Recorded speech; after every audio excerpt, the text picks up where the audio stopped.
So I realize I'm the speaker between you and the beer.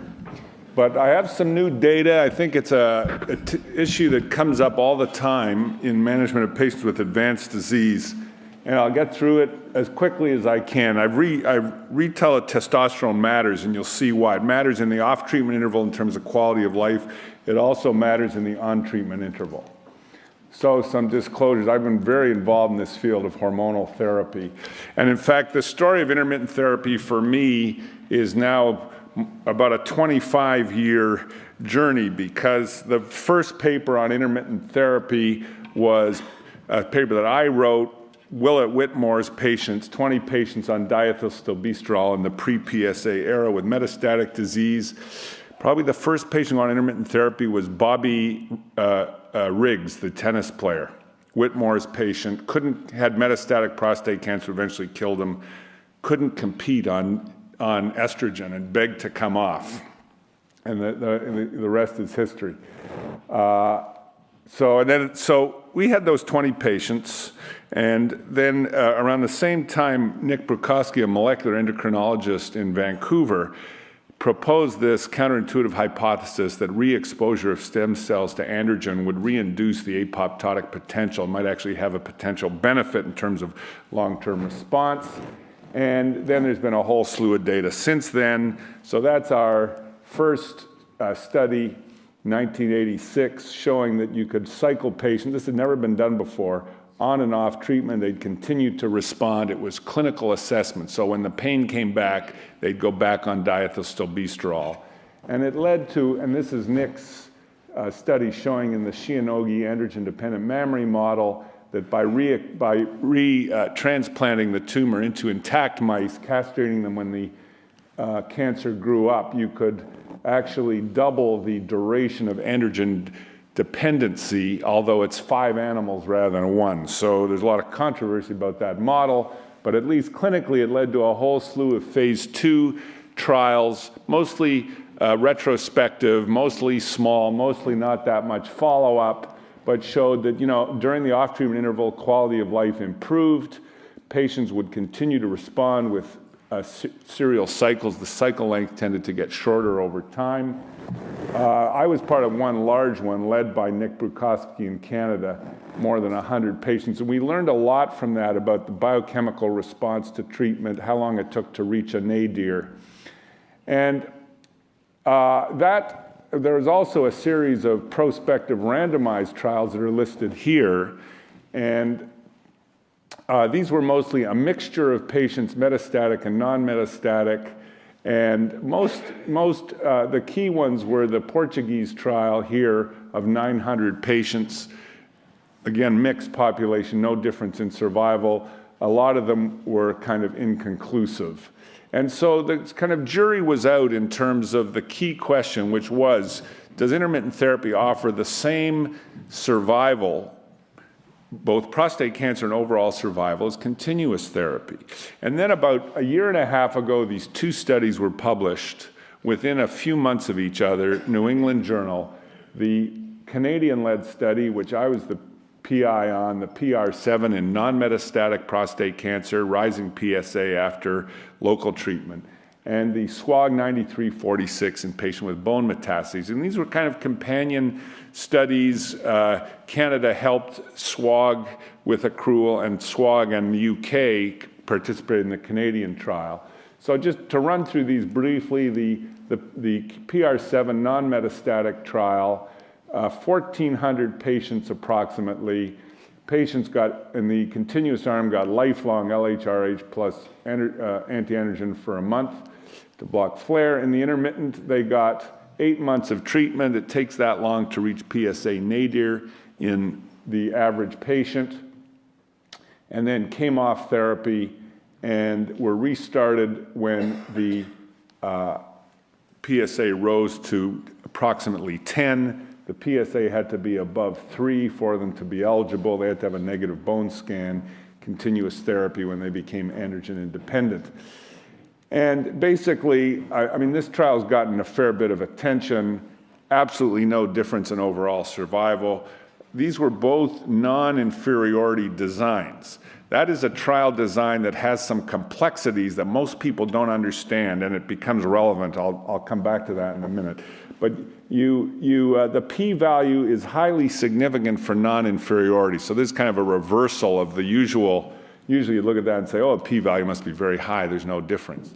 For non-inferiority, you reverse it. So it's very high likelihood that there is non-inferiority in terms of overall survival. And there was, I'm going through this at a very sort of sky-high level, but the other key point is the bottom two lines are the prostate cancer mortality. About a third of the patients who died of prostate cancer, about 2/3 died of other causes, which is, I think, one key message about PSA failure. You usually die of other causes. But there was a trend to more prostate cancer deaths in the intermittent arm, the pink compared to the yellow. And there was the same number of non-prostate cancer deaths increased in the continuous compared to the intermittent. Canceled each other out. In any case, the difference did not reach significance, p.24, in terms of disease-specific mortality. So this trial was resoundingly negative in terms of showing no difference between intermittent continuous therapy in non-metastatic cancer. And this is stratified by grade, so there was a trend to better outcome in the higher grade with continuous, and a little better outcome in the Gleason 7s with intermittent. Again, not statistically significant. You can't make too much out of that. And there was some quality of life improvements in the off-treatment interval. Pretty much in every domain, the patients had an improved quality of life. And just to show what happens, that the cycle length, the first off-treatment interval was approaching 2 years, 20 months on average, and then it gets shorter over time as the patients start to become hormone refractory. So that's the Pr7, non-metastatic. And then the story got a little more complex with this metastatic study, 9346, also a large-scale study with long follow-up. This study was started earlier. It took almost 20 years to accrue and report. 9346, so the 93 means it started in 1993, reported last year. Also about 1,400 patients. Gacela and biclutamide, somewhat different design. Because these patients had more advanced disease, metastatic, higher PSA on average, they were only randomized if the PSA dropped below 4. Again, this was designed 20 years ago. Today we would say a PSA of 3 to 4 on hormones, not very good. But they were randomized if the PSA fell below 4 to continuous versus intermittent. Overall cause-specific survival, quality of life were the primary endpoints. Reinitiated treatment when the PSA was above 20, so slightly different approach. No one knows whether 10 or 20 is the right threshold. And here are the results of that trial. So you can see there's a little bit of separation of the curves favoring continuous therapy, hazard ratio 1.09, and there is the confidence limits 0.95 to 1.24. In other words, not a significant difference. There was a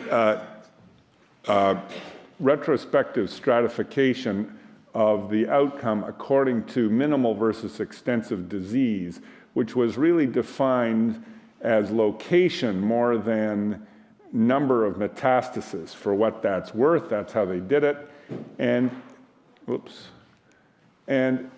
that where a difference, somewhat of a difference emerged. So in the minimal disease group, which was disease confined to spine, pelvis, and or lymph nodes, there was the hazard ratio 1.23 favoring continuous, with the advanced extensive metastatic disease, no difference at all, hazard ratio 0.96, if anything, favoring intermittence. And some quality of life benefits. I won't go into that in too much detail, but patients, if you use intermittent therapy, you know patients definitely feel better off treatment. So when this study was presented by Maha Hussein at SWOG, she said, intermittent therapy is inferior to continuous for patients with metastatic prostate cancer. And that created somewhat of a firestorm because that is actually not what the data showed. And this is from the ultimate publication, which is in New England Journal. For those of you who are interested in how to communicate results, read the discussion in that paper because it becomes crystal clear the authors think intermittent therapy is worse. The editors wouldn't allow them to say it because actually that's not what the data showed, and they turned somersaults trying to express in between the lines, we really don't like it, but unfortunately the data didn't confirm our preconceptions. The findings were statistically inconclusive, that's what the paper says.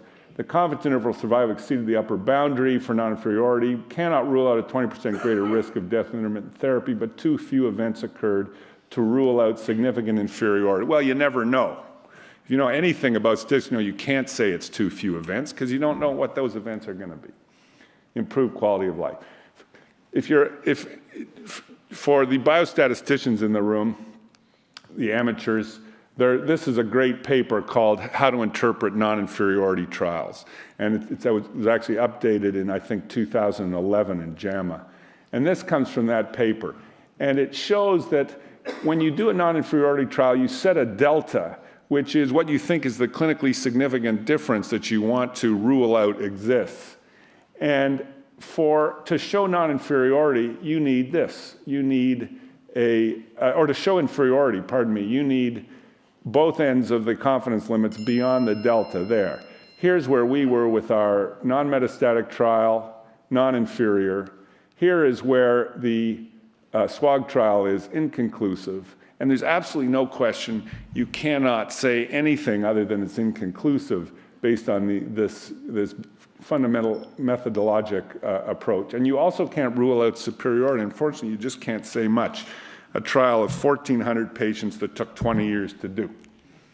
And then just to reinforce that message, this was an overview of the whole topic by some heavy hitters in JCO, Ian Tannock, et cetera. Here is overall survival, time to progression, prostate cancer survival, all of it crossing unity, therefore no apparent difference in survival. So I think the conclusion of this, just to cut to the chase, is for non-metastatic patients, really there is no reason not to use intermittent therapy. For metastatic patients, there's a bit of a question. Maybe in some patients it's not as good. Practically speaking, you stop therapy for you select the patients who have an excellent PSA response with a fall of PSA to undetectable levels, not below 4, but to undetectable. In those patients, a trial of discontinuing therapy is essentially risk-free. Some of these metastatic patients will remain off treatment for years and have clearly had some benefit. In the ones who don't have a good PSA response or who have a short off treatment interval, you just continue with continuous therapy. So that's the background to the point I really want to make, which has to do with the serum testosterone. So for those of you who are familiar with this field, there's been a tremendous wave of enthusiasm over the last, I would say, 5 years or so about serum testosterone on hormone therapy. And there's really 2 studies out there that show that you have to drive the testosterone as low as you can to get the best effect in terms of prostate cancer suppression. And that is a challenge to supporters of the intermittent therapy concept because the testosterone comes up during the off-treatment interval. So there's a conundrum. The evidence that low levels of testosterone is associated with improved response and survival, and yet intermittent therapy seems to be essentially equivalent to continuous therapy where the testosterone comes up. And I've been at least a dozen meetings where someone has asked this question and everyone just sits there saying, I don't know, doesn't make sense. So I think we now have some data to move that forward. So here are these 2 studies, One is by Marodi, one is by Parashino. Excuse my language. They're both crap. This one is 79 patients, I believe. Retrospective, patients with a combination of non-metastatic and metastatic disease, treated with ADT, time to androgen-independent progression stratified by testosterone. I think we use the nanomolars per liter, which is 0.7 to 1.7, and above 1.7, which I think is also European. You use nanomolars? 1.7? So the conversion factor is 28. I'll stick with nanomolars. So you can see there's a big difference in outcome.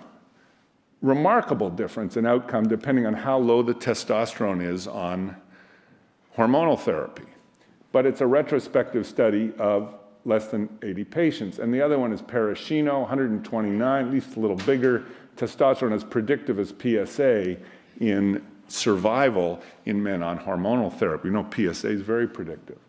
But this always bothered me because these two studies were quoted over and over and over again. And I thought this is the basis for this entire edifice of marketing and promotion and aggressively insisting that low testosterone was important. And you had, on the other hand, the intermittent therapy story where the testosterone comes up. It doesn't seem to make a big difference. Plus, we know that the mechanism of androgen-independent progression is intracrine synthesis of androgens. So how could it be so critical to drive the testosterone low when the cells are creating their own androgen as they become androgen resistant? So I was skeptical. We know that failure to reach those low levels of testosterone is common. So about a third of patients on LHRH agonists will fail to consistently have testosterone below the 0.7. So I had this idea. We had these patients on our non-metastatic intermittent trial. Half of the patients, about 700 of them, were on continuous hormonal therapy. We collected testosterone every 3 months on those patients, essentially for the duration of the trial. So we've got long follow-up on 700 patients on continuous hormonal therapy with testosterone. And this is such dramatically more reliable data than a small retrospective series. So here's what we found. First of all, this is the breakdown of the testosterone in the first year of continuous therapy. So about half of the patients had a median testosterone that failed to fall below 0.7. This is consistent with what others have reported. And a 5% never even dropped, had a median above 1.7. And if you look at the maximum, it's very common for patients to have a serum T, which was taken just before they got their injection each time. 75% at some point popped up above 1.7.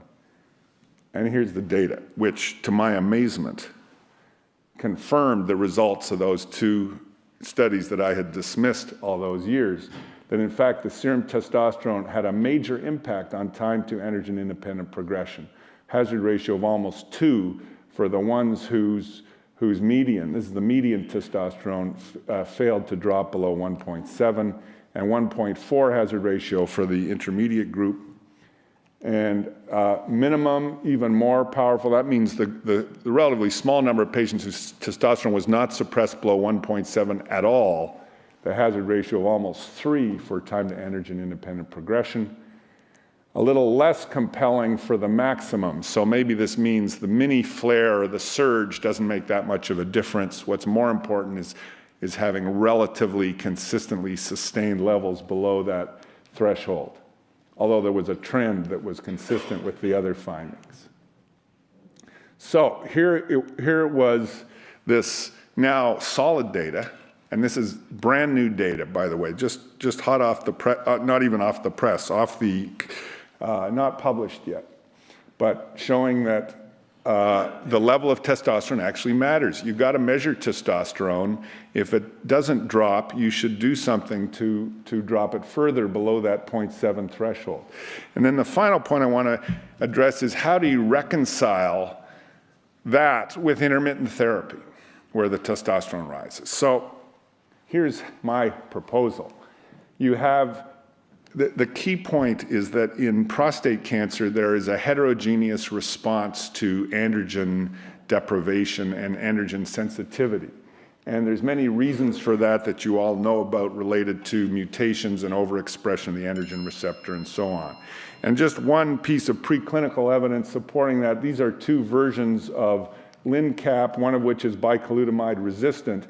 At the same concentration of androgens, one cell line is suppressed, and there's lots of data that high levels of androgen can actually induce cell cycle arrest and inhibit prostate cancer growth, and the other one is maximally stimulated. So at one concentration, a low concentration, you have maximal inhibition in one and stimulation in another variant.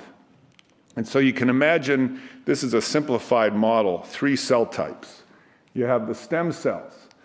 Stem cells are known to be androgen insensitive. They don't express the androgen receptor. They give rise, through a complex process, to androgen-sensitive epithelial cells and cancer cells. And then you've got a third type, which are partially insensitive. So these are the ones that must be present if you get a better outcome with very low levels of testosterone, which is what we saw in that data I just showed you. So it kind of stands to reason that you have, it's obviously simplified, but you have these 3 different types of cells with varying levels of androgen sensitivity.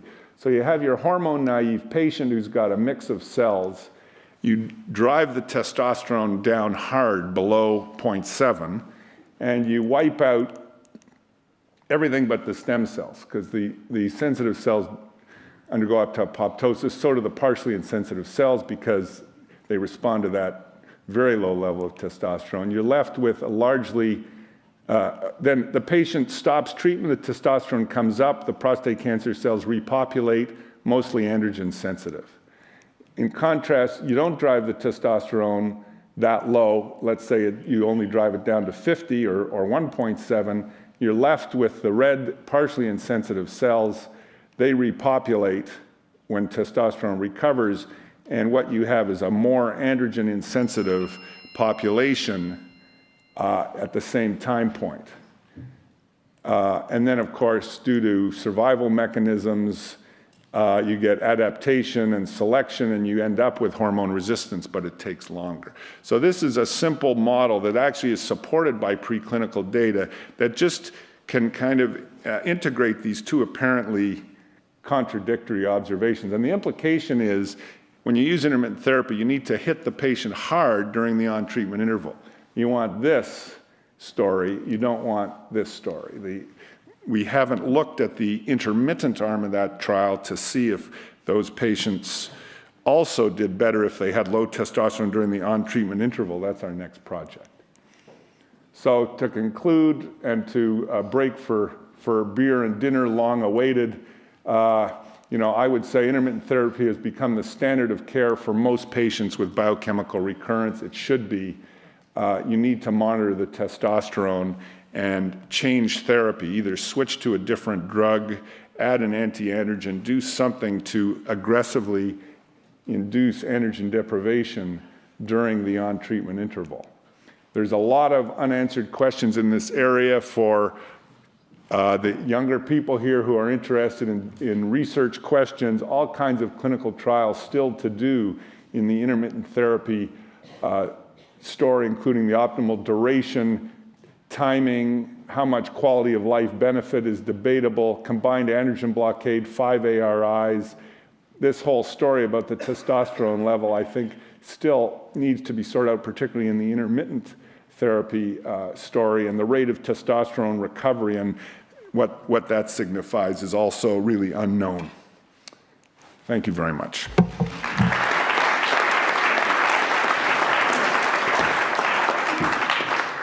Dr. Klotz, thank you very much. Any question? One question, or have it over there. Rob? Hi, yeah, it's a wonderful talk. Was there a cost-effectiveness analysis with your trial? Because obviously if it's non-inferior, to get used instead of standard care, there's got to be some advantage. We didn't do it, but it has been done. I mean, there's a significant cost reduction with intermittent therapy, absolutely, but not as part of this study, but that's certainly part of the appeal. One more thing, the patients in the Pr7 trial were on therapy 27% of the time. So the cost reduction in terms of drug was about 3/4, which is pretty substantial.